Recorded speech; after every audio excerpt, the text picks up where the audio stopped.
ಬನ್ನಿ ಇಂದಿನ ವಿಶ್ಲೇಷಣೆಗೆ ಸ್ವಾಗತ. ಇಂದು ನಾವು ಇತಿಹಾಸದ ಅತ್ಯಂತ ವಿಸ್ಮಯಕಾರಿ ನಾಯಕರಲ್ಲೊಬ್ಬರಾದ ಗೆಂಘಿಸ್ ಖಾನ್ನ ಅಸಾಧ್ಯವಾದ ಏಳಿಗೆಯ ಬಗ್ಗೆ ಮಾತನಾಡಲಿದ್ದೇವೆ. ಕೇವಲ ಒಬ್ಬ ಅನಾಥನಾಗಿ ಸಮಾಜದಿಂದಲೇ ಬಹಿಷ್ಕೃತನಾಗಿದ್ದ ಬಾಲಕನೊಬ್ಬ ಹೇಗೆ ಒಬ್ಬ ಅಸಾಧಾರಣ ಸಾಮಾಜಿಕ ನಿರ್ಮಾತೃವಾಗಿ ಬೆಳೆದು ನಿಂತ ಅನ್ನೋದರ ಮೇಲೆ ನಮ್ಮ ಇಂದಿನ ಗಮನ ನೆಲೆಸಿದೆ. ಇದು ಬರೀ ಯುದ್ಧ ಮತ್ತು ವಿಜಯಗಳ ಕಥೆ ಅಲ್ಲವೇ ಅಲ್ಲ, ಬದಲಾಗಿ ಇದೊಂದು ಅದ್ಭುತವಾದ ಆಡಳಿತ ಮತ್ತು ಸಂಘಟನೆಯ ರೋಚಕ ಕಥೆ. ಗೆಂಘಿಸ್ ಖಾನ್ ಅಂದ ತಕ್ಷಣ ನಮ್ಮ ತಲೆಗೆ ಬರೋದೇನು? ಒಬ್ಬ ರಕ್ತಪಿಪಾಸು, ಕ್ರೂರ, ಅನಾಗರಿಕ ಅಲ್ವಾ? ಆದರೆ ಸ್ವತ್ತ ತಡೀರಿ, ಇದು ಬರೀ ಒಂದು ದೊಡ್ಡ ಮಿಥ್ಯ. ವಾಸ್ತವದಲ್ಲಿ ಆತ ಕೇವಲ ಒಬ್ಬ ಕತ್ತಿ ಹಿಡಿದ ಯೋಧನಾಗಿರಲಿಲ್ಲ, ಬದಲಾಗಿ ಒಬ್ಬ ಅತ್ಯದ್ಭುತ ತಂತ್ರಜ್ಞ, ಕಾನೂನು ವ್ಯವಸ್ಥೆಯಲ್ಲಿ ಹೊಸತನ ತಂದ ನಾವೀನ್ಯಕಾರ ಹಾಗೂ ಕಟ್ಟುನಿಟ್ಟಿನ ಅರ್ಹತಾ ಆಧಾರಿತ ನಾಯಕನಾಗಿದ್ದ. ಆತನ ನಾಯಕತ್ವದ ಹಿಂದಿದ್ದ ಈ ಅತ್ಯಾಧುನಿಕ ವಾಸ್ತವವನ್ನು ನಾವು ಅರ್ಥ ಮಾಡಿಕೊಳ್ಳಲೇಬೇಕು. 116ರಲ್ಲಿ ತೆಮುಜಿನ್ ಆಗಿ ಹುಟ್ಟಿದ ಆತನ ಬದುಕಿನ ಆರಂಭ ನೆನೆಸ್ಕೊಂಡ್ರೆ ಮೈ ಜುಮ್ಮನ್ನುತ್ತೆ. ಆತ ಕೇವಲ 9 ವರ್ಷದವನಿದ್ದಾಗ ತಂದೆಗೆ ಶತ್ರುಗಳು ವಿಷವುಣಿಸಿ ಕೊಂದ್ರು. ಸ್ವಂತ ಬುಡಕಟ್ಟಿನವರೇ ಆತನ ಕುಟುಂಬವನ್ನ ಅನಾಥವಾಗಿ ಬಿಟ್ಟು ಹೋದ್ರು.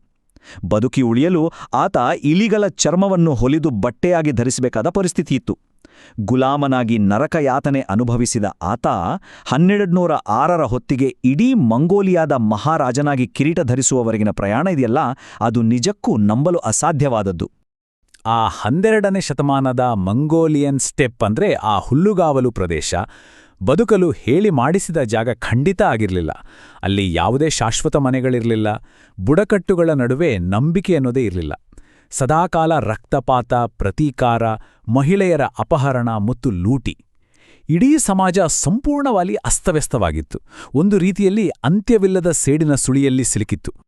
ಹಾಗಾದ್ರೆ ಈ ದೊಡ್ಡ ಸಮಸ್ಯೆಗೆ ತೆಮುಜಿನ್ ಕಂಡುಕೊಂಡ ಪರಿಹಾರವೇನೂ ಗೊತ್ತಾ? ಆತ ಹಳೆಯ ವ್ಯವಸ್ಥೆಯನ್ನು ಬುಡಮಟ್ಟದಿಂದ ಕಿತ್ತು ಹಾಕಿದ. ಶತ್ರುಪಾಳೆಯದಲ್ಲಿದ್ದ ಶ್ರೀಮಂತ ನಾಯಕರನ್ನು ಮರಣದಂಡನೆಗೆ ಗುರಿಪಡಿಸಿದ. ಆದರೆ ಆ ಬುಡಕಟ್ಟುಗಳಲ್ಲಿದ್ದ ಸಾಮಾನ್ಯ ಜನರನ್ನು ಮತ್ತು ರೈತರನ್ನು ಪ್ರೀತಿಯಿಂದ ತನ್ನ ಸೈನ್ಯದಲ್ಲಿ ಸೇರಿಸಿಕೊಂಡ. ಮಂಗೋಲ್ ಸಮಾಜದಲ್ಲಿದ್ದ ಬಿಳ್ಳಿ ಮೂಳೆ ಅನ್ನೋ ಶ್ರೀಮಂತ ವರ್ಗದ ಸವಲತ್ತುಗಳನ್ನೇ ರದ್ದುಗೊಳಿಸಿದ. ಅಂದರೆ ಇನ್ನು ಮುಂದೆ ಹುಟ್ಟಿನ ಆಧಾರದ ಮೇಲೆ ಯಾರೂ ಶ್ರೇಷ್ಠರಲ್ಲ ಅನ್ನೋ ದೊಡ್ಡ ಕ್ರಾಂತಿಯನ್ನೇ ಮಾಡಿದ. ಹಳೆಯ ಶ್ರೀಮಂತ ರಕ್ತ ಸಂಬಂಧಗಳು ಅಳಿಸಿಹೋದ ಮೇಲೆ ಅಲ್ಲಿ ಶುರುವಾಗಿದ್ದೇ ಕಟ್ಟುನಿಟ್ಟಿನ ಅರ್ಹತಾಶಾಹಿ ಅಥವಾ ಮೆರಿಟೋಕ್ರಸಿ. ನಿಮ್ಮ ಹಿನ್ನೆಲೆ ಏನಾದ್ರೂ ಆಗಿರ್ಲಿ, ನೀವು ಎಷ್ಟೇ ಬಡವರಾಗಿರ್ಲಿ, ಯುದ್ಧಭೂಮಿಯಲ್ಲಿ ನೀವು ತೋರುವ ಕೌಶಲ್ಯ ಮತ್ತು ಆಡಳಿತಗಾರನ ಮೇಲಿನ ನಿಮ್ಮ ಅಚಲ ನಿಷ್ಠೆಗೆ ಮಾತ್ರ ಇಲ್ಲಿ ಮನ್ನಣೆ. ಒಬ್ಬ ಸಾಮಾನ್ಯ ಕುರಿಕಾಯುವನ ಮಗನೂ ಕೂಡ ತನ್ನ ಸಾಮರ್ಥ್ಯದಿಂದ ಸೈನ್ಯದ ಮಹಾದಂಡನಾಯಕನಾಗುವಂಥ ಅದ್ಭುತ ಅವಕಾಶವನ್ನು ಈ ವ್ಯವಸ್ಥೆ ಒದಗಿಸಿತು. ಇದಕ್ಕೊಂದು ರೋಚಕವಾದ ನೈಜ ಉದಾಹರಣೆ ಇದೆ ಕೇಳಿ. ಒಮ್ಮೆ ಯುದ್ಧದಲ್ಲಿ ಶತ್ರು ಸೈನಿಕನೊಬ್ಬ ಹಾರಿಸಿದ ಬಾಣವೊಂದು ತೆಮುಜಿನ್ನ ಕುದುರೆಗೆ ಬಡಿದು ಆತ ಸ್ವಲ್ಪದರಲ್ಲೇ ಪ್ರಾಣಾಪಾಯದಿಂದ ಪಾರಾಗ್ತಾನೆ.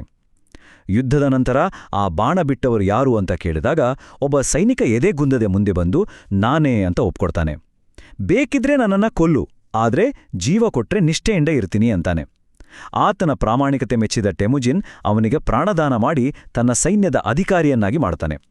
ಆತನಿಗೆ ಜೆಬೆ ಅಂದ್ರೆ ಬಾಣ ಅಂತಲೇ ಹೆಸರಿಡಲಾಯಿತು. ಜೇಬೆಯಂತಹ ಅತ್ಯಂತ ನಿಷ್ಠಾವಂತ ಕಮಾಂಡರ್ಗಳೂ ಸಿಕ್ಕರು. ಆದರೆ ಹಿಂದೆಂದೂ ಒಂದಾಗದ, ಸದಾ ಕಚ್ಚಾಡುವ ಈ ಬುಡಕಟ್ಟುಗಳ ನಡುವೆ ಏಕತೆ ತರೋದು ಹೇಗೆ? ಕೇವಲ ಬಲಪ್ರಯೋಗದಿಂದ ಇದು ಖಂಡಿತ ಸಾಧ್ಯವಿರಲಿಲ್ಲ.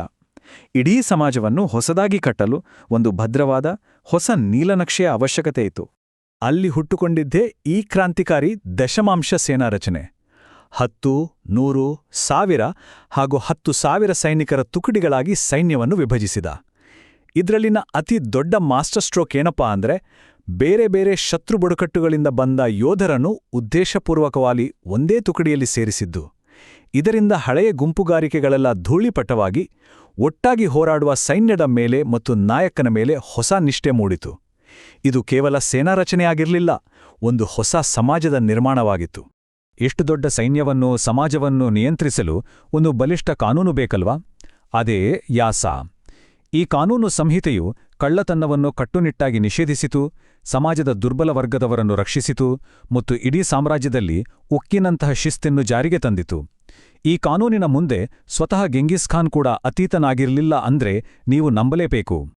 ಈ ಯಾಸಾ ಕೇವಲ ಶಿಕ್ಷೆ ಕೊಡುವ ಕಾನೂನಾಗಿರಲಿಲ್ಲ, ಇದು ಆ ಕಾಲಕ್ಕೆ ಎಷ್ಟೊಂದು ಪ್ರಗತಿಪರವಾಗಿತ್ತು ಅಂದ್ರೆ ನಿಜಕ್ಕೂ ಆಶ್ಚರ್ಯ ಆಗುತ್ತೆ.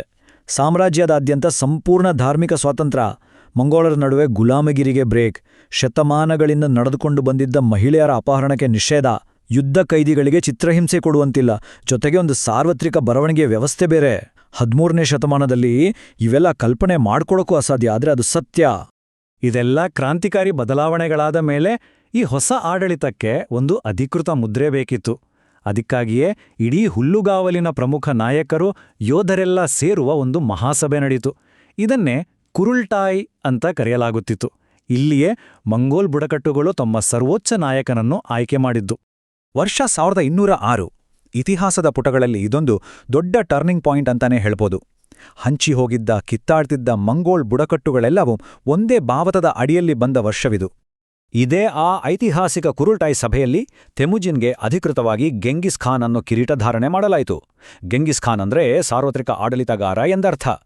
ಎಲ್ಲಿಯೋ ಇಲಿಚರ್ಮ ತೊಟ್ಟು ಗುಲಾಮನಾಗಿ ಬದುಕಿದ್ದ ಅನಾಥ ಹುಡುಗ ತನ್ನ ಛಲ ಮತ್ತು ನಾಯಕತ್ವದಿಂದ ಇಡೀ ರಾಷ್ಟ್ರವನ್ನು ಶಿಸ್ತಿನಿಂದ ಮುನ್ನಡೆಸುವ ಮಹಾರಾಜನಾಗಿ ಬೆಳೆದ ಕಥೆ ನಿಜಕ್ಕೂ ಸ್ಫೂರ್ತಿದಾಯಕ.